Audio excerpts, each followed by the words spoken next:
Kunin sagantaa ROHOBOT yoo ta'u televiziyoonii ROHOBOT irratti yeroo hundumaa sa'aatii dilbata sa'aatii 9 hamma sa'aatii 10tti sagantaa kadhannaa, sagantaa lallabaa akkasumas sagantaa raaguma waan jiru namoonni sagantaa keenya kana irratti hirmaachuu barbaadan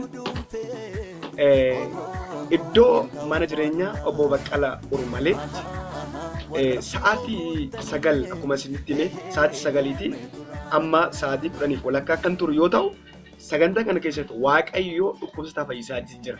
Waaqayyoo hafuura hamaarraa nama hiikaa jira.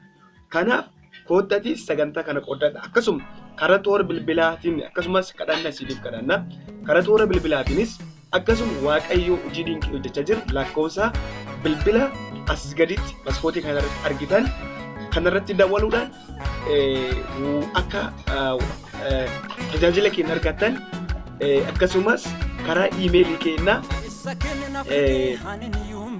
abrahamasameno@gmail.com kan jedhu irratti yoo nu ergitan ergaan keessan nu dhaqaba. Akkasumas kanaaf yeroo dhiyoo keessatti Waaqayyo dinqii waamamaa baay'ee hin hojjetedhe yaada.